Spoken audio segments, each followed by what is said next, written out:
Yeah, let's just get drunk. It's supposed to be a party, right? Hello Internet, welcome to Games Done Wrongish. This week we'll be taking a look at the mid-September 2017 Xbox Games with Gold offerings. These titles are Battlefield 3 and Oxenfree. Let's get to it. Battlefield is a well-known series amongst gamers developed and published by DICE and EA. Battlefield 3 was one of the first titles that saw EA doing their over-the-top campaign modes with loud, big bass sound effects and flashy graphics. The campaign is filled with action-based cutscenes and quick-time events woven in with the playable shooting parts. It's entertaining in an old-school 24 TV series kind of way. It was released in 2011, so it does not have the kind of physics and gunplay that we have in most first-person shooter and action titles these days. For instance, this guy can just walk through a box without it budging at all. I also find it a little unfair that your teammates can descend rooftops and scale buildings with grace and elegance while you can either drop down or jump and drop down in typical first-person style. The story campaign does have some cool little gems here and there though, like taking out the side of a building with a rocket launcher, sniping rebels from rooftops and close-quarter shootouts. There are also vehicle sections that take place on land, sea and air. It does have a co-op mode too, so you can play through the whole campaign with an online friend or random online players. There is no split screen mode though. The story campaign is not too long, around 6 hours on average. It can be fun to play with a friend online for an evening or two, however the story campaign is not what Battlefield is most known for. The main draw to the Battlefield games for most players is the multiplayer. There are a number of different modes to play such as Conquest, Deathmatch and Close Quarters. Correct me if I'm wrong in the comments, but I believe the close quarter maps were added in one of the DLC packs for this edition, and were not in the game from the start. Either way, the most popular mode in my current experience is Conquest. This is the all-out war mode comprising of a maximum of 24 players, 12 on each team on the Xbox. In this mode you can battle on foot or in land and air vehicles. The main aim is to capture control points on the map for your team. As you do, you start to tick points towards your team's score. Depending on what the score is to win, the games can be short 15 to 20 minute affairs or battles that can last way over 2 hours. You need to work together to capture and defend the control points, so if you are using the vehicles it is often best to defend from the air and push the attack on the ground, unless the enemy is heavily fortified and a good bombing run is needed to clear out a path. This can be a lot of fun and give you hours of gameplay from this title.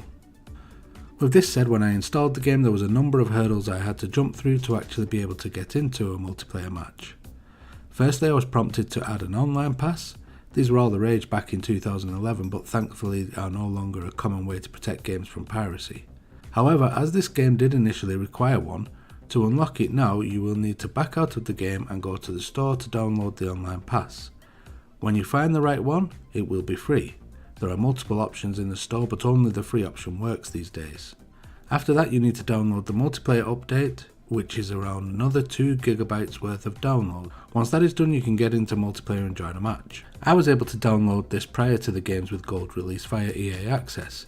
At that time only the long-time players were present on the servers. They do not take kindly to new players. You can see here that when I joined a match with no ranking, most of the players in my team promptly left the game. Thankfully, now that it is available via Games with Gold, there are more new players playing and getting a match is much easier right now. I do feel this will be short-lived though, so if you enjoy it at this time, it may be best to grind it a bit now and get a decent rank before people start to drop off again. For the achievement hunters out there, the base game grants 1,600 achievement points.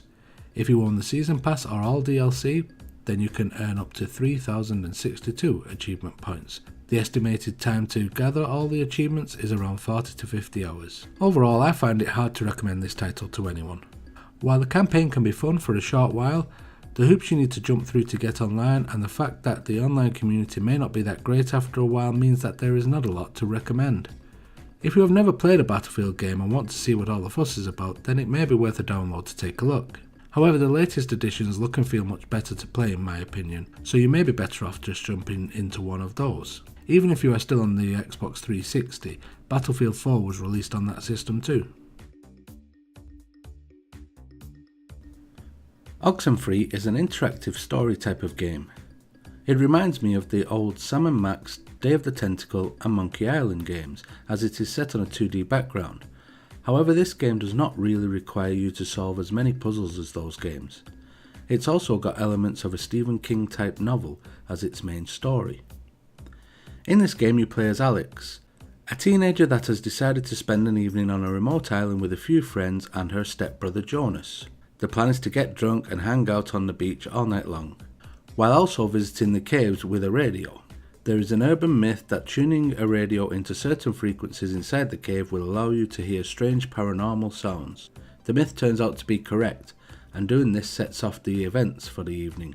Soon the group is split up. Alex and Jonas find themselves on one side of the island, while the rest of the group are separated and spread out around the island. Alex and Jonas decide to find all of their friends and find a way off the island. Whilst trying to complete this goal, you end up running into all sorts of paranormal activity, such as seeing apparitions, getting stuck in time loops, revisiting the past, and having conversations with yourself from another time period. The conversations in the game are the main focus. What you say or do not say will make the difference in whether your friends and stepbrother like you or learn to hate you. I tried my very best with the strong-headed character Clarissa. You will know what I mean if you play the game. However, in the end, I still got an achievement telling me I got her to hate Alex. If I had known that I was going to get that achievement anyway, things could have gone a lot worse for her. The game is not very long. It took me 3 to 4 hours to see the story through until its conclusion. However, it seems that my ending may not be the same ending anyone else sees, unless you play it through multiple times to see every possibility. This gives the game some longevity and will be required to collect all of the achievements in the game.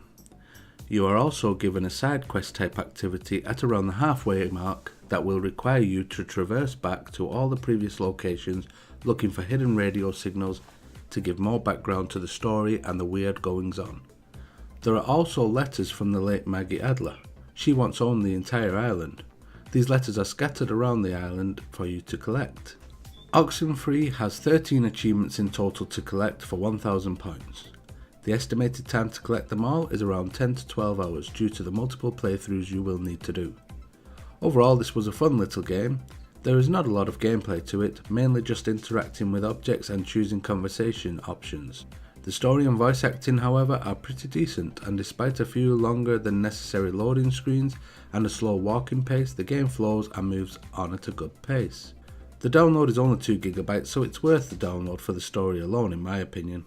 If you like interactive story type games like the Telltale games or Life is Strange, you may enjoy Oxenfree. If you like this video, please support the channel in any way you can. Like, comment, subscribe, or go that one step further and become a patron on my Patreon website, which is at www.patreon.com/GDWI. Thank you, and until the next time, goodbye.